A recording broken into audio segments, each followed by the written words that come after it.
Howdy, folks. Spencer here, and today I'll be going over the latest news for Star Trek Online on both PC and console. As always, chapters to each topic are listed down below. First up, as I mentioned earlier this week, there are now some giveaways up over in the Builds Discord for PC players courtesy of Boggle. So there's 4 giveaways, each has one winner. The first is for a T6 coupon, the second for a Lobi ship, the third for a T6 Infinity Lockbox ship, and the fourth for a T6 Infinity promo ship. If you're interested in entering any of these giveaways, simply head on over to the giveaways channel in the Builds Discord and hit the blue and red party icon below each of the giveaways that you're interested in. These giveaways are going to be running for the next 3 weeks up through December 21st, so you have plenty of time to get in and enter. And again, a huge thanks to Boggle for doing this giveaway. Next up, as many of you are aware, there's finally a Muds bundle sale live on PC featuring a return of all existing Muds bundles at a 50% discount. But for those of you over on console, this sale is missing, and I know some of you have been concerned about it, but thankfully there is an update. According to this blog from earlier this week regarding the 32nd Century Legacy choice pack that was just added in, if you read down a couple lines here, you'll see that they say that the Muds bundle sale will be starting up on console on December 3rd. So thankfully, you guys don't have to wait too much longer for it. And of course, if you are needing any help picking out a Muds bundle, make sure to check out my recently updated Muds bundle tier list, which I'll have linked down below. And while we're on the topic of sales, there is one still missing. The Black Friday email had mentioned a 20% Lobi sale, and with it not appearing this week, I have to imagine it will also start up on December 3rd. Next up, I know many of you are curious to learn about the 2024 winter event, and unfortunately, there has been no official announcement for it yet, but historically it has started up the first Tuesday of December, which would be December 3rd this year. That streak was broken once before back in 2020, and it's certainly possible it could break again with everything going on internally, but I would not be surprised if we see an announcement for the winter event pop up this weekend confirming a December 3rd start. And of course, as soon as an announcement like that pops up, I'll make sure to get a video out letting you guys know. And as for the winter event ship, that is still an unknown at this time. But keep in mind, that will not be the only new ship. The start of the winter event has also brought with it a brand new Infinity Lockbox ship for the past couple of years. And look, I know Lockbox ships are something many of you dislike, but it being a ship that is dropping in the current year, 2024, means that if it's good, it's going to be a ship that you can get from the event campaign in 2025. So, yeah, it sucks that it's lockbox, but it dropping this year means if it is good, you can get it from next year's event campaign. And some of these ships we've seen drop alongside the winter event the past couple years have ended up being pretty popular. 2022 had the Excelsior 2, and 2023 had the Borg Assimilator, which both ended up being fairly popular with the following event campaigns. And for the lockbox ship, I do have a prediction. So earlier this year, Thomas Marone, the art director for the game, had went on and did an interview over on Screen Rant when the Heritage Bundle dropped. And in that interview, he had mentioned that there was going to be some Prodigy Season 2 stuff and a lot of stuff from the latest Lower Deck season coming in the later half of the year. So, with that comment and combined with the high level of fan service we have seen this year, my prediction for the final lockbox ship that we're going to see in 2024 is the Obina. The Obina is an Excelsior variant seen in Star Trek Lower Decks. This is a ship that people have been asking for a very long time, and just given what we've seen from them this year, it would not surprise me at all to see them finally go in and give us this ship. For the next topic, I'll be joined in voice chat by Mara, the artist formerly known as Sizer. She is a fellow casual who just recently started up a new YouTube channel called Mara Makes Content, which I'll have linked down below. And many of you may know some of her written work, such as the How to Build an Effin' Ship Guide. And the next topic is regarding a bit of a bug discovery that was found because of the streak breaker trait on the Grand Nagus, in which two different things were actually found, right? There's the dropped hits where it turns out our combat parsers are not actually seeing all of the misses. And then there's the turret bug, which just looking at the thread, it just is rough. Yeah, so I was playing around with Streak Breaker right after it came out, and it was stacking way fast. My original opinion was that it was going to be good enough for most players, but not at the high end because stacks would take time to generate. We just don't hit often enough. Our parsers say we do 97 to 98, 100% accuracy, um, but it just kept insta stacking. So we looked at it, and Fleffel, the hero that he is, looked at how many shots were being fired in a cycle and how many were being registered as hits and misses in Oscar, and they don't line up. So the game is straight up just not registering some misses. We're not entirely sure why. It may have to do with how they're being generated. The turret bug that we'll cover in a second might be the cause, but we just haven't known that we've been missing a ton of shots this entire time. We always thought it was just a visual with like CSV, that the extra shots were just a visual, but it turns out they're actual, like there's some actual misses going on here. Well, I mean, the visual might very well still be visual, but the misses, there's no real way to tell. They're just not getting Yeah, generated by the game's log. They're not showing up as floaters. They're not showing up in the log. They just vanish. gotta love it. So that leads into the second thing. The second thing we noticed, as we were investigating this, we were trying to figure out how these stacks were happening. We were noticing that in some cases these stacks were getting generated way faster, and it was only under scatter volley. And I had an inkling that it had something to do with turrets. And the next day, Game Freaks and Fleffel were investigating, and Game Freaks noticed that the global ACK rating in the character sheet, whenever a turret would fire under scatter volley, was dipping. And as it would keep applying every cycle, it kept dipping further and further and further, and it would dip at it. And each dip would be the amount of accuracy rating you lose under scatter volley. So it just keeps stacking its own accuracy hit with every shot.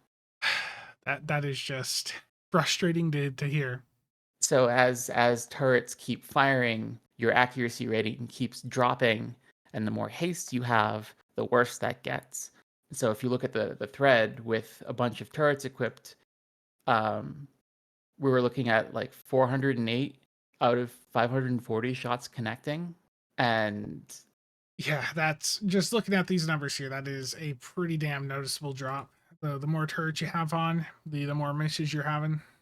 here's the scary thing. Of all of the shots that missed, the 322 that Fluffle was logging on that little run, only 15 of them were actually logged by the game. The rest were all drop shots, just magically vanished. We never knew we weren't hitting this well. That is mind blowing. We've just by default just had so much trust in the combat log for how many years, and now it turns out it is missing quite a bit. Because Yep. with Streakbreaker, I felt the same way, and in my video going over it, I had the same initial impression. Anyone at a mid to high level has enough accuracy, that trait wasn't going to matter. And then I remember just like as the day progressed, I was getting messages from you and a few others saying I'm actually getting stacks from this, and just seeing this all come together with it just being that the turrets under CSV are causing such a huge accuracy hit. It's just crazy. Yep. And so we do have some solutions that we're cooking up.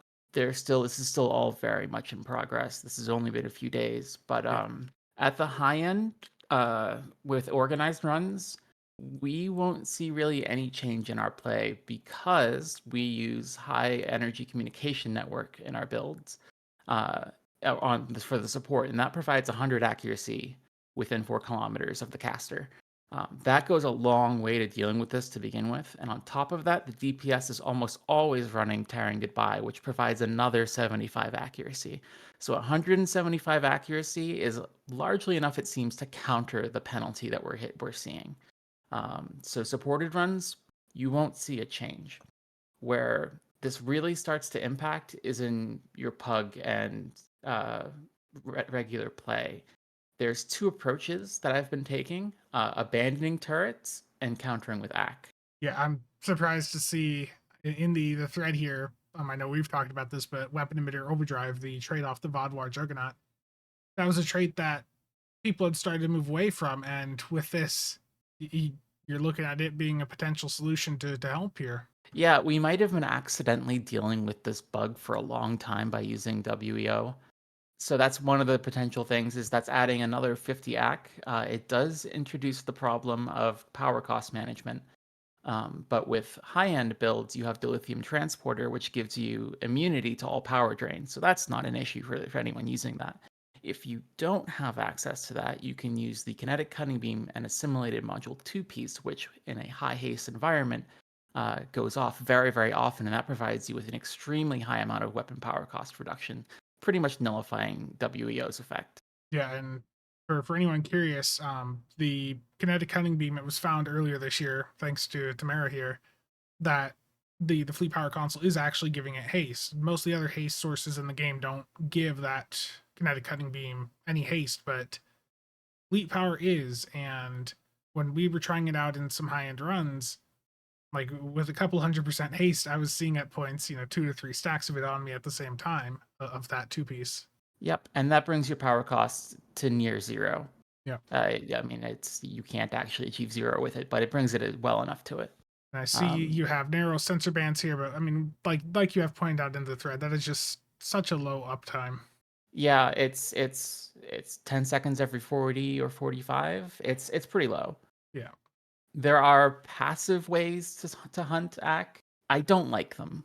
Yeah, Um, I'm looking Domino, Superior Accurate, Ultimate, like especially console wise, like as you've pointed out here. But we have so many highly valuable clicky consoles right now that dropping one for an accuracy buff console, it's just not a good trade.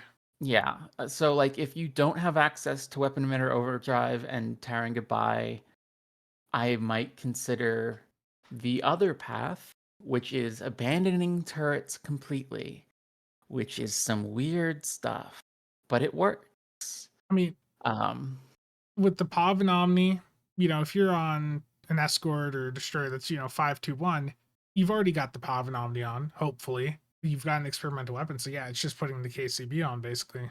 yeah. Now this does have some implications on the complex plasma fires meta. Complex plasma fires relies very heavily on the auto turret, the plasmatic biomatter auto turrets extra shot procs to generate stacks of CPF. And by losing that turret, plasma builds kind of fall behind phaser and disruptor builds in a pug setting. So, at least in the turretless build. So if you're running a turretless build and you have complex plasma fires, you kind of have to migrate away from it. That hurts my immersion to hear that. It really does. But the chances are also, if you're running a complex plasma build, you also have Terran Gavai and access to Weapon Emitter Overdrive or Yeah. could afford it. So that's not something you might have to consider. But if you're looking to go down this road, Phaser and Disruptor offer a cheaper and now actually competitive pug build. It pains me to hear that. It's definitely a change. And when it comes to ships that have more than 2 AF slots, there are options. You can run another Omni. You can run. I hate that I'm about to say this. A A set torp. set completion aft torp or Oh, array, because having a non-firing set completer is actually better for your DPS than having a turret. that just hearing that just makes me sick. We saw actual performance increases from leaving a slot empty compared to having a turret in place. This game sometimes. It's nuts. But yeah, I mean, there's plenty of room for experimentation here. Like, if you have a lot of tactical seating, maybe a mine just to throw in there. Yeah. Like, there's some other countering moves that we're looking at. Nobody go out and do any re-engineering yet, but we are beginning to examine re-engineering weapons to Act 4 damage to see if that can stand in for weapon emitter overdrive. That might be a good play. We're not sure yet. The math is still being math. That like the torp aft and or like a set beam aft that already hurt, and now you're talking about messing around with ack on weapons. That is just I painful. But I think it's like you have noted here, to be clear, like if you have, if the people listening have a build that they're satisfied with and it works, don't scramble out and change anything right now. But this is still very much a developing situation. We're still seeing where this all goes. I'd say definitely wait for more testing to be done before you make any major swaps. Yeah, the sky is not falling. You have not lost anything, but there is ground to be gained. Yeah, it's just overall, it's mind blowing, to know that this has probably been here for the entire game's life, and we just never noticed because the drop shots thing meant that the parsers were not picking up, that our accuracy was taking that much of a hit. And most of us, we're not playing with the stats window open when we're doing runs. We don't have that open doing pug content, so we didn't notice the ACK flickers you were talking about. Yep, and when you're looking, like, you see them stack up into the negative low 100 range, and that was without high haste. It's so weird. Yeah. Like, hopefully this gets noticed and dealt with, but, until then, we can deal with it. We can Yeah. play around it. Yeah, this is something to get some bug reports going on it. See if Deca can, if the systems team there wants to try and tackle it, because this pretty much renders turrets irrelevant for CSV moving forward if this Oh, remains. for, a lot of things too, for, Yeah. mixed armament synergies FA builds too. Ooh. You can't run a turret on them anymore. It's not that big of a deal considering that mixed armament synergies isn't also that big of a deal anymore, but it's still you can't run mass with a turret. Yeah, lot of changes here that this could potentially result in, but again, don't for anyone listening, don't panic right now. Your build still works. It's just like Amara said that the sky isn't falling, but there's potentially some growth potential for you if you make some changes. But I'd say for sure just wait and see what happens. Don't go too crazy spending your resources changing things up so far. Mara, thank you for coming on to help break this all down, explain it. It is just such a cluster, such an annoying thing after all these years to learn the turrets are screwed up like that. Yeah, anytime. And again, a huge thanks to Mara for hopping into voice chat to discuss this issue. Again, I'll have a link to her YouTube channel down below. And the final bit of news for today is that Real Merch is running their Black Friday sales. This applies to all of their Star Trek and Battlestar Galactica ship offerings. So if you're interested, I'll have a link down below, and you can get an extra 5 to 10% off by using code CasualSAB at checkout. And that's going to be it for today. Again, thank you to all channel members and viewers for the continued support. See you guys around.